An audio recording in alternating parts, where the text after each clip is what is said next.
Shalom, Israel. Grace and blessings from God, the Father of our Lord Jesus Christ, be unto you. All praises to the Most High that we made another week to another Bible History 101. Now,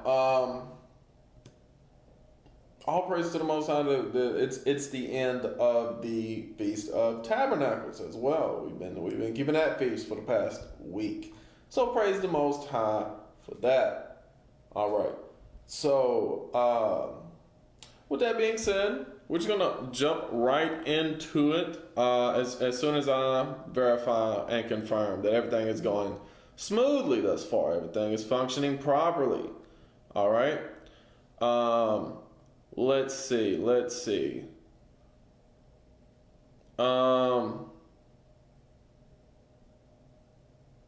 Here we go. As soon as I verify and confirm that everything is going smoothly thus far, everything is functioning. All right, so seems to be fine. Praise the Most High. Let me just go ahead and just in case something comes through, just go ahead and cut that on vibrate. All right, so let me bring this on down and we'll go ahead and jump into it. All right, so we're gonna continue with where we left off last week. We finished the book of Genesis last week with Joseph dying, and all the Israelites, all the children of Israel, had moved down into Egypt because of the famine. And there, as we're about to see here, this is what we're about to start with in Exodus 1. Let's start with verse 1. Now these are the names of the children of Israel, which came into Egypt. Every man in his household came with Jacob. Reuben, Simeon, Levi, and Judah. Issachar, Zebulun, and Benjamin. Dan and Naphtali, Gad, and Asher. And all the souls that came out of the loins of Jacob were 70 souls. For Joseph was in Egypt already. All right. That's all just recapping Genesis. All right. And Joseph died, and all his brethren, and all that generation. Right. So all that generation includes all the Egyptians, including Pharaoh and Pharaoh's children as well. And the children of Israel were fruitful and increased abundantly and multiplied. So this is hundreds of years, all right?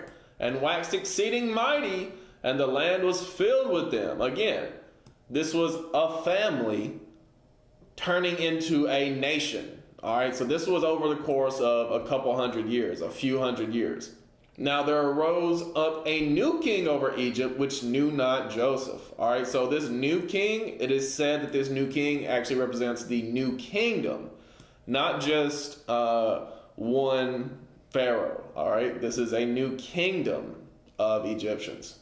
All right.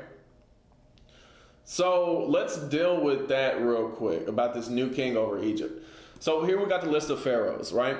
And if you recall last week, Joseph told his brothers and his dad when they came into Egypt, hey, tell the Egyptians you're shepherds, because the Egyptians hate shepherds.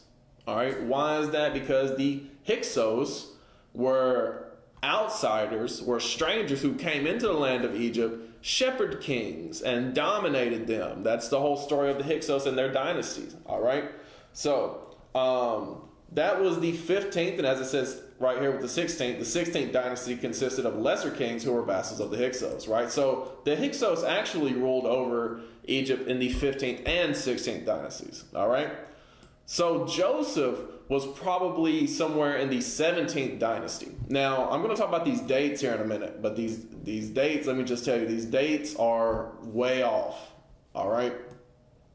So this 18th dynasty is what we're getting into now, and we'll talk about next week how we came out under Ramses II, more than likely. But one way that I can tell that these dates are way off, because if you keep going down, and you get to Shishonk right here, Shishonk the first. This is the same as Shishak when talking about the Kings and the Chronicles. We talked about him before when we was going into like Rehoboam's reign. All right, this is the same, and Britannica even knows that. You click on it, and it says that he was mentioned. Shishak, king of Egypt, came up against Jerusalem in 1 Kings 14. about 930 BC, in support of Jeroboam, the pretender who challenged the right of Solomon's son Rehoboam to succeed to the Israelite throne. All right, so and it talks about that in Second Chronicles 12 as well. But the point is that date is fairly accurate when we're talking about Shishak right here. All right, but somewhere along the lines, it goes off, right? Because if you go with Shishak right here, Shishon, and then you go back just a mere, 500 years? And you actually get to the 18th dynasty, which does not make any sense when it comes to history, all right? Because with Rehoboam being around 930, 900s BC, you have to go included in that back to Joseph, you have to go 1,000 years, basically. Not exactly, but around 900-ish years, because you have the 430 years total that we were in Egypt, and it was even prophesied to Abraham that it would be 400 years that we were in bondage in Egypt, plus the 450-year period of the judges.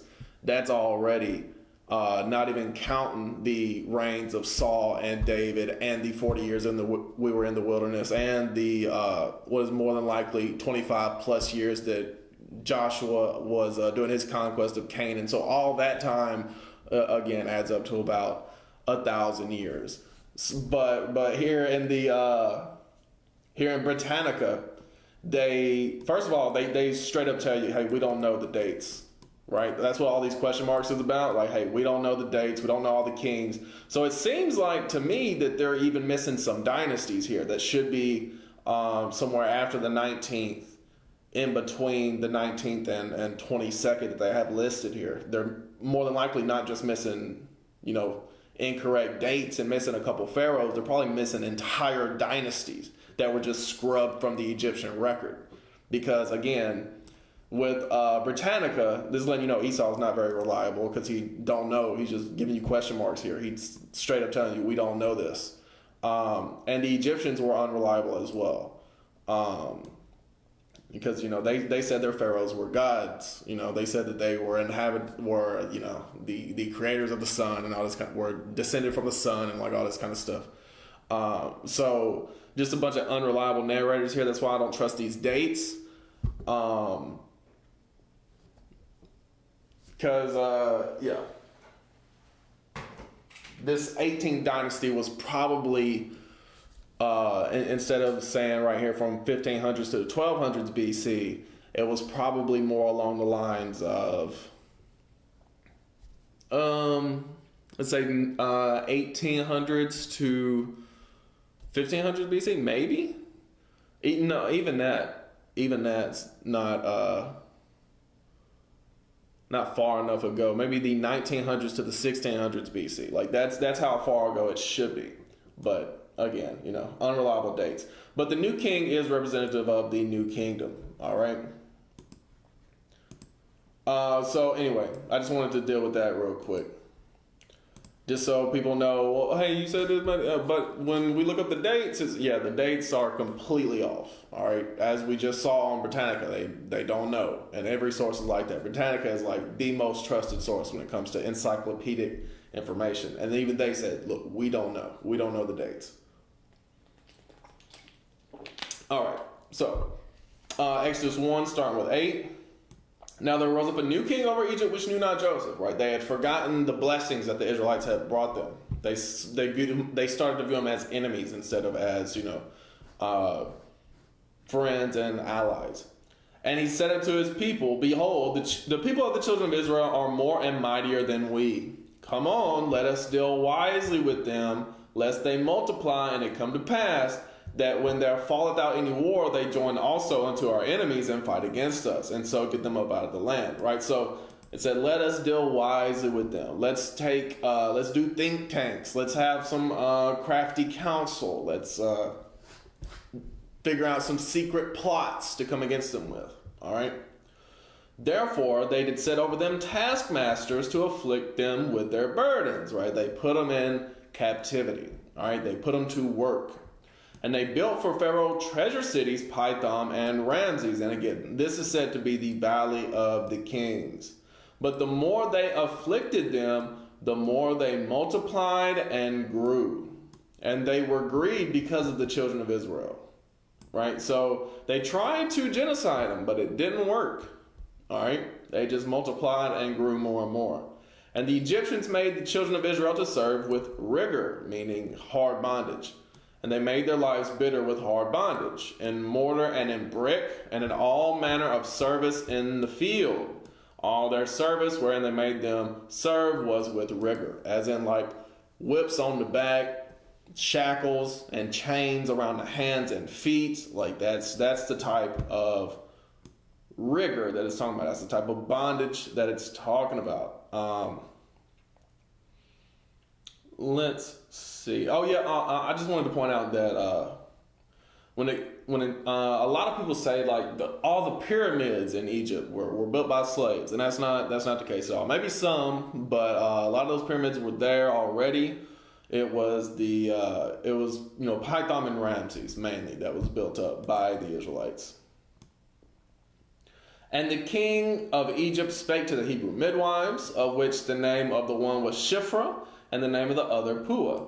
And he said, when ye do the office of a midwife to the Hebrew women, and seed them upon the stools, if it be a son, then ye shall kill him, but if it be a daughter, then she shall live.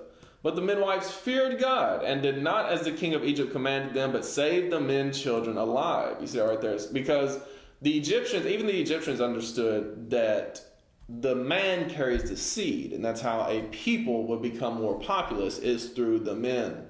So they said, look, anytime there's a man child, kill it, but you can save the women because they'll be our wives when they grow up, right? We can marry them to our children. But the midwives they knew better than that, as in like they were wise. God was dealing with them, so they was like, no, we're not going to kill any babies. Thank God. All right. And the king of Egypt called for the midwives and said unto them, why have ye done this thing, and have saved the men children alive? And the midwives said unto Pharaoh, because the Hebrew women are not as the Egyptian women, for they are lively, and are delivered ere the midwives come in unto them. Therefore God dealt well with the midwives, and the people multiplied and waxed very mighty. Right? So they lied to him. They lied to him to save the people. All right? So praise the Most High for that thing.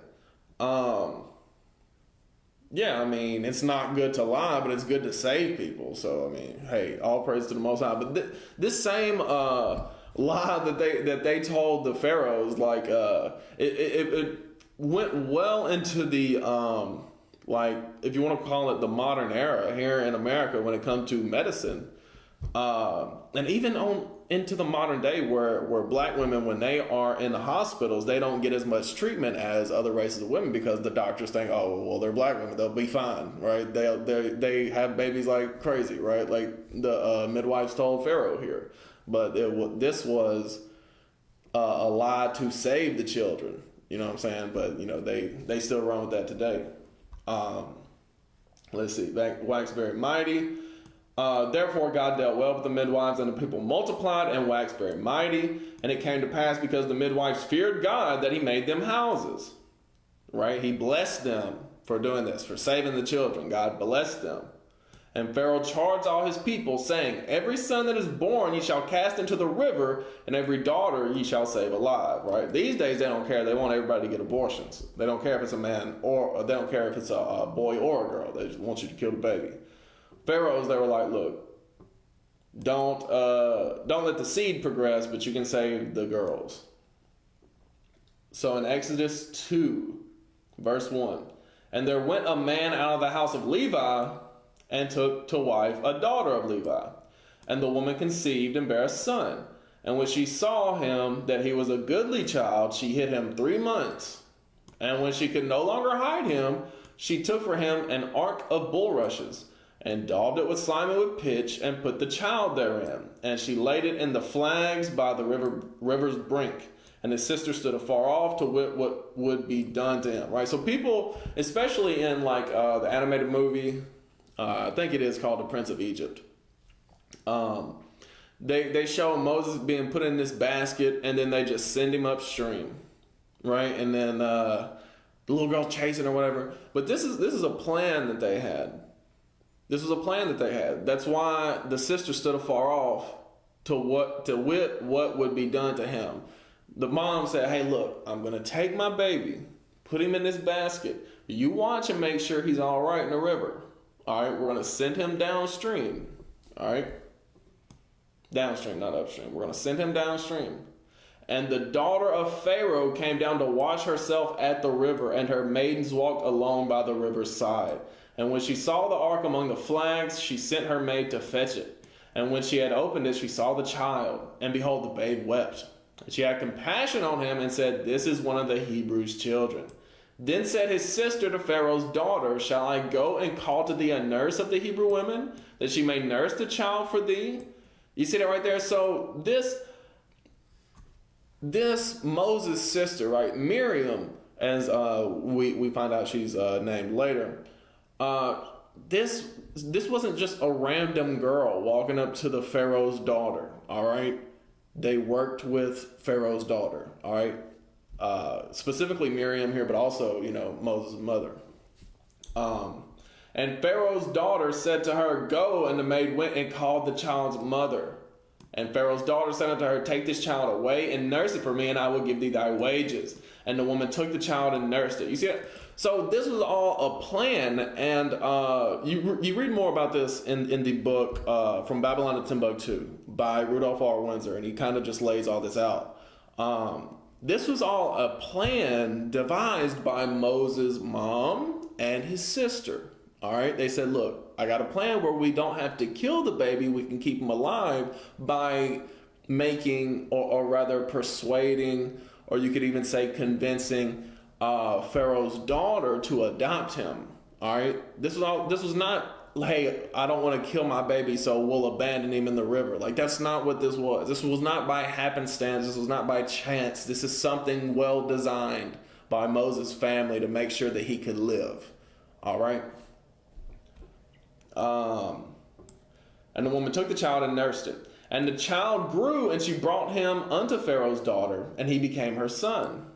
And she called his name Moses, and she said, "Because I drew him out of the water." Right? That's what Moses means. It means drawn out. And it came to pass in those days, when Moses was grown, that he went out unto his brethren, and looked on their burdens. And he spied an Egyptian smiting a Hebrew, one of his brethren. And he looked this way and that way. And when he saw that there was no man, he slew the Egyptian and hid him in the sand. Right? So what I want you to realize, and what I want to point out real quick, is that Moses, in his peculiar and specific situation, he was brought up in the ways of the Egyptians under Pharaoh's daughter, right? And in the ways of the Hebrews, through his mother and his sister, which were right there, working with Pharaoh's daughter. All right? So he had that 2-level education. All right, we find out later on that he's not very well spoken in the Hebrew, but he was brought up in the customs and laws of the Hebrews. All right, and the custom and laws of the Egyptians. But he went out. He recognized his brethren. He didn't believe that he was an Egyptian. He knew he was a Hebrew. So he went out and he saw the Egyptian beating up the Hebrew, and so he killed the Egyptian, hit him in the sand. And when he went out the second day, behold, 2 men of the Hebrews strove together, and he said to him that did the wrong, "Wherefore smitest thou thy fellow?" And he said, "Who made thee a prince and a judge over us?" Right? They're like, "Oh, you a house slave, right? You ain't even a slave. You an Egyptian, right? Intendest thou to kill me as thou killest the Egyptian?" Right? Everybody knew. Everybody saw him do it. It was broad day. And Moses feared and said, "Surely this thing is known." Now when Pharaoh heard this thing, he sought to slay Moses. But Moses fled from the face of Pharaoh and dwelt in the land of Midian. And he sat down by a well, right? So Moses had to get up out of there because he was going to be charged with murder. So he had to leave, right? So he went into the land of Midian, which is like western Saudi Arabia. He sat down by a well. Now the priest of Midian had 7 daughters, and they came and drew water and filled the troughs to water their father's flock. And the shepherds came and drove them away. But Moses stood up and helped them and watered their flock. And when they came to Reuel their father, he said, How is it that ye are come so soon today? And they said, an Egyptian delivered us out of the hand of the shepherds and also drew water enough for us and watered the flock, right? They thought he was the Egyptian because he was dressed like an Egyptian. He looked like an Egyptian. So they just thought he was, an Egyptian. They didn't know that he was a Hebrew. And he said unto his daughters, and where is he? Why is it that ye have left the man? Call him that he may eat bread, right? So he helped them out. And we later on find out that this Ruel is also named Jethro. But anyway, he said, look, hey, call him in. We're gonna thank him, right? We're going to reward him in some way. And Moses was content to dwell with the man. And he gave Moses Zipporah, his daughter. And she bare him a son, and he called his name Gershom, for he said, I have been a stranger in a strange land, right? Gershom means stranger. And it came to pass in the process of time that the king of Egypt died, right? So the Pharaoh who was going to put Moses to death, he ended up dying. And the children of Israel sighed by reason of the bondage, and they cried, and their cry came up unto God by reason of the bondage. And God heard their groaning, and God remembered his covenant with Abraham, with Isaac, and with Jacob. And God looked upon the children of Israel, and God had respect unto them. All right? God had respect to the children of Israel because of the forefathers, Abraham, Isaac, and Jacob. All right, so verse 1 here in chapter 3.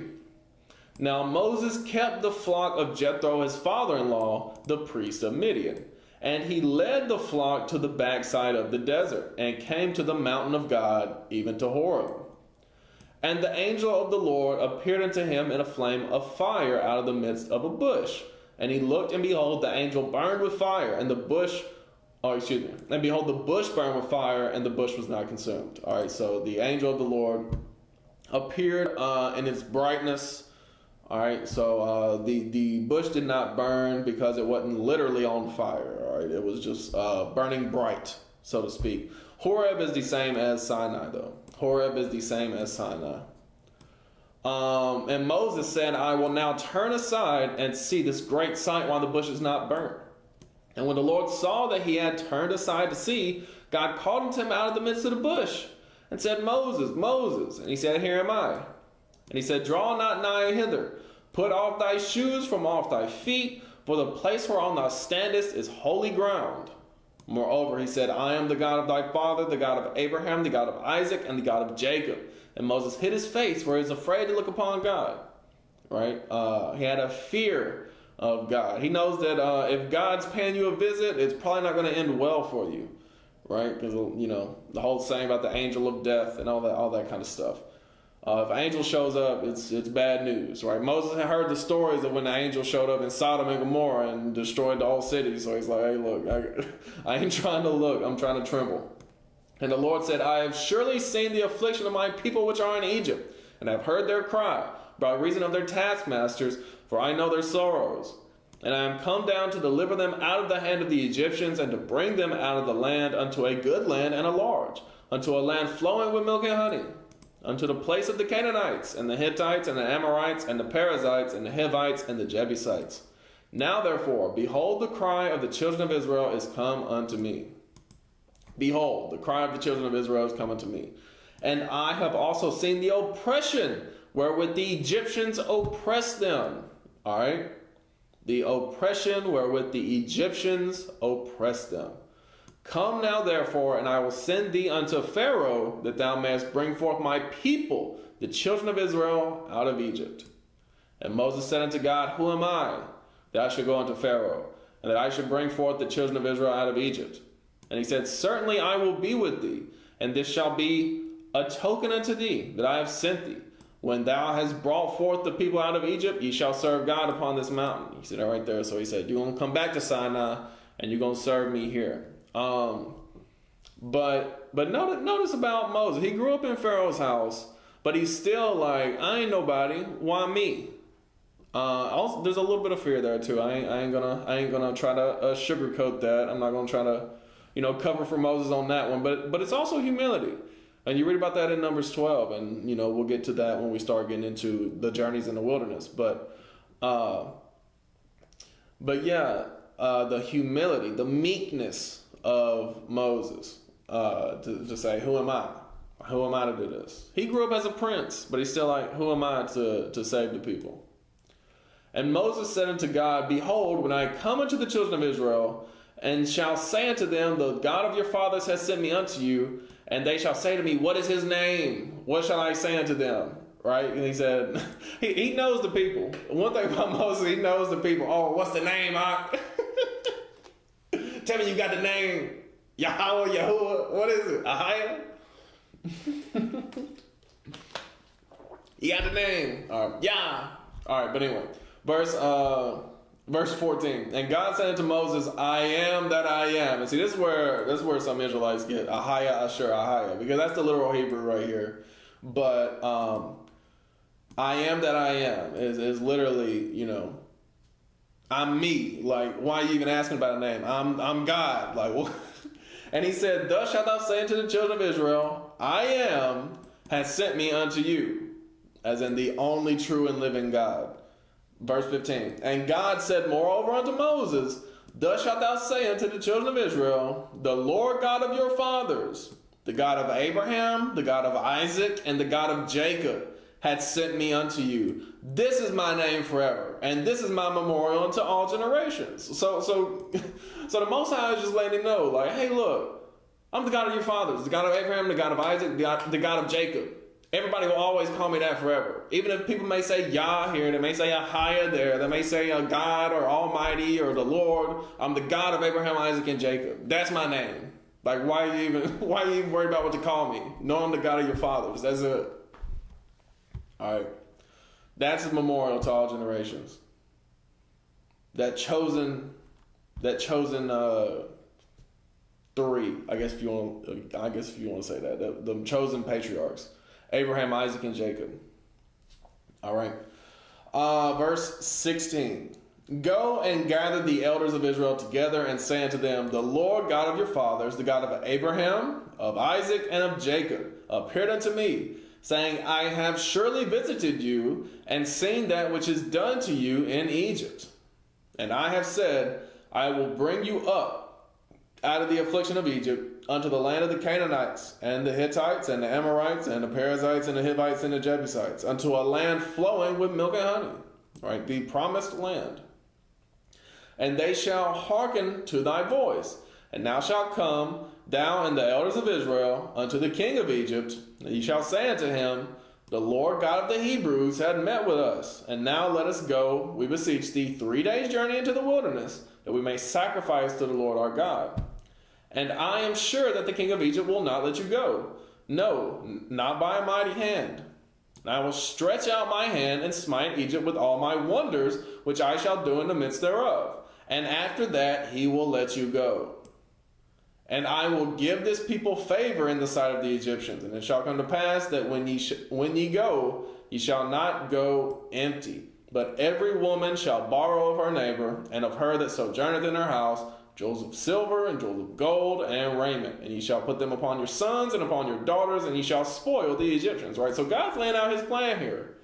He told him everything that was going to happen. Hey, tell the Egyptians, tell Pharaoh that you got to leave. He ain't going to let you leave. I'm going to do my plagues. And then they're going to beg you to leave. And they're going to give you everything. And you're going to take everything from the Egyptians. And that's what happens. It's a little spoiler right there. God will just spoil the whole story right here. All praise to the Most High. He talked about everything before it happened. In Exodus 4, and we'll close it out with Exodus 4 this week. Because I want to save the plagues for next week. But Exodus 4, starting with 1. And Moses answered and said, but behold, they will not believe me, nor hearken unto my voice. For they will say, the Lord hath not appeared unto thee. Right? That's what he said. Hey, God ain't say that. Where God say that at? See, that's why it's important that we got the Bible. The people would not believe any of God's words if he didn't already lay everything out thousands of years in advance. The Lord hath not appeared unto thee. And the Lord said unto him, what is that in thy hand? And he said, a rod. And he said, cast it on the ground. And he cast it on the ground, and it became a serpent. And Moses fled from before it. Right? So you got to picture this conversation that the angel in the bush is having with Moses here. All right. Moses so the angel gives him all this instruction, right? Gives him the plan, how it's going to pan out before it does. And Moses they ain't going to believe me. And so the angel's what's that? What, a rod? He said, throw it on the ground. Threw it on the ground, turned into a snake. He said, what the, what's that? Moses fled from before it.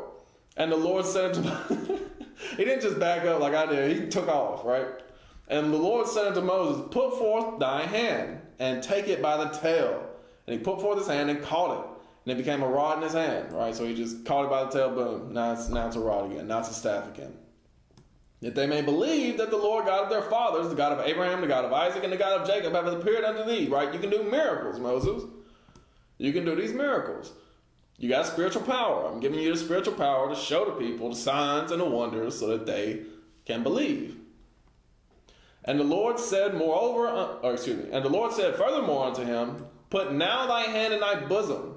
Right, so like that right there, put your hand in your bosom. And he put his hand into his bosom, and when he took it out, behold, his hand was leprous as snow, right?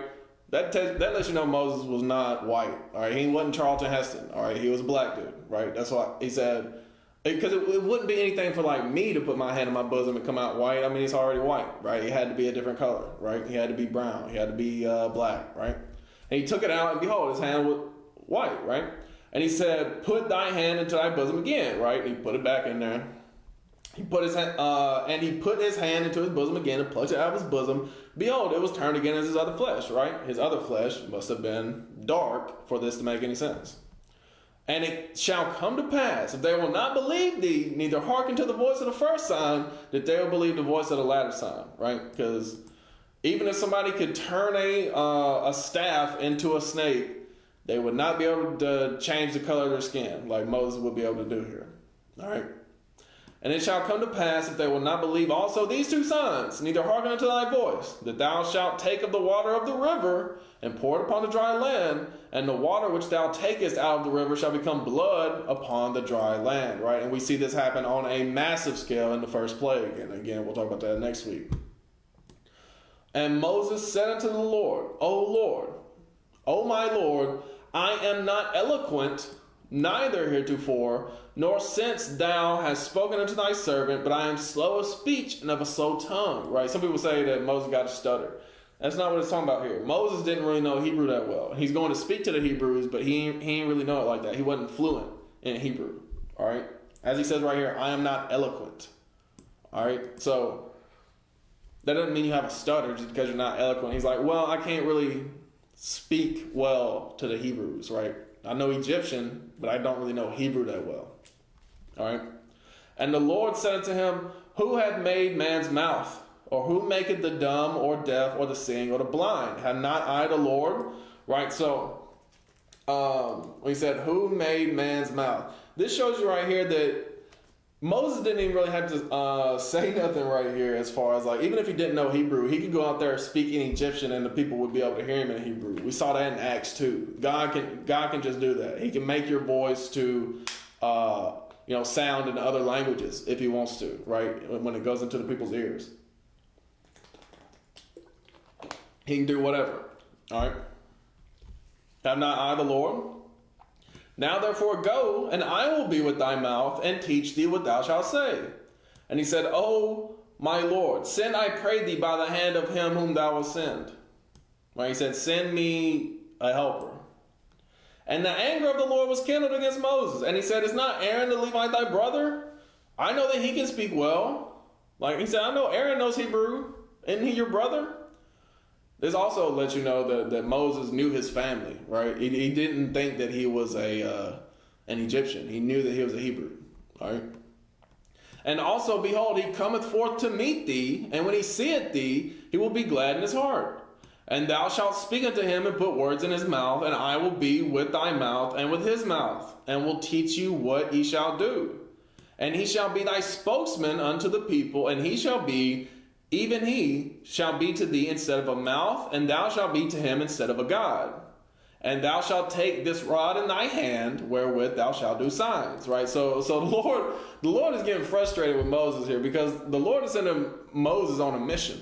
And Moses just keep asking these questions and keep Like, well, what about this? What about that? He's like, don't worry, right? As it said right here, the anger of the Lord was kindled with Moses. Like, he's like, look, I got this. Moses is like, come on now. You got Aaron to help you if you really want help. Verse 18. And Moses went and returned to Jethro his father-in-law, and said unto him, let me go, I pray thee, and return unto my brethren which are in Egypt, and see whether they be yet alive. And Jethro said to Moses, go in peace. And the Lord said unto Moses in Midian, go, return into Egypt, for all the men are dead which sought thy life. Right? So he said, hey, look, Pharaoh's dead, the new generation has come up, right? Every man who was looking for your life, they're all dead. You ain't got nothing to worry about. You're not going to get arrested when you go there. And Moses took his wife and his sons and set them upon an ass, and he returned to the land of Egypt. And Moses took the rod of God in his hand, right? So it said, actually, let's keep reading. Let's keep reading down here. Because he's sending his family one way to return with, their grandfather, I guess his kid's grandfather, in Midian. But he's going the other way to go to Egypt.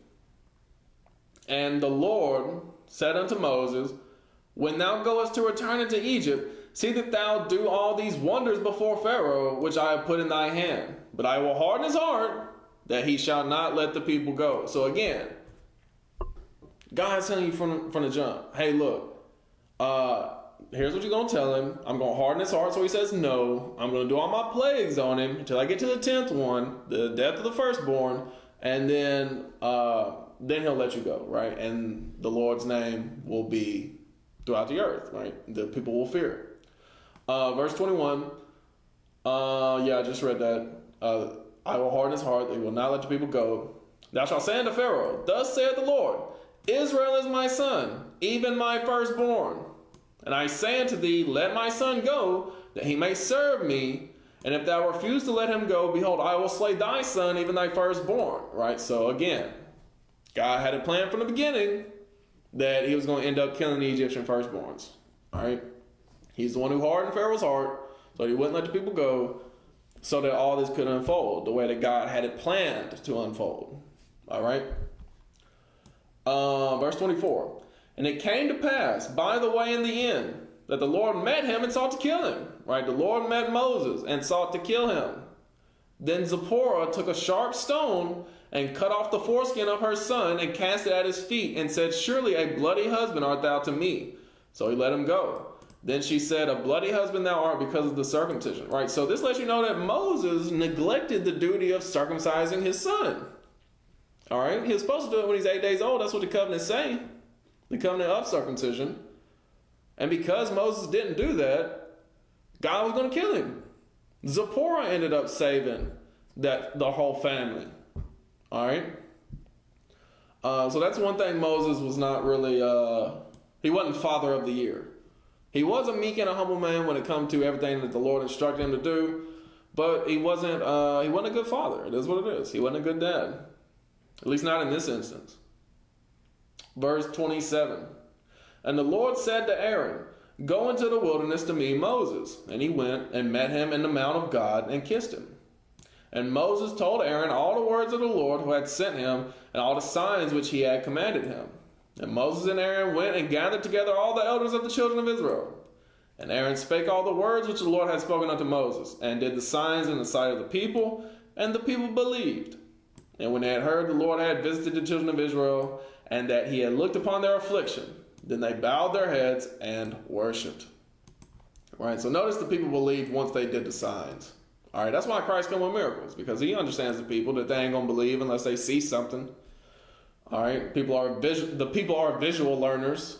All right, the children of Israel are very visual. But yeah, once they saw the signs, they believed that God had really sent them, and they said, this has been the answer to our prayers. Right? We are finally going to be delivered. He has looked upon our affliction. All right.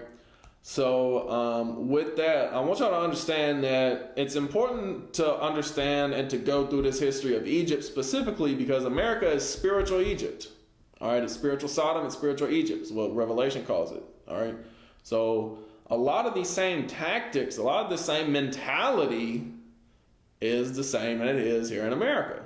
All right, the affliction of the Israelites, the bondage, the oppression, all of that is still here, still very much here. But with that, I hope y'all learned something. We'll pick up with the plagues next week.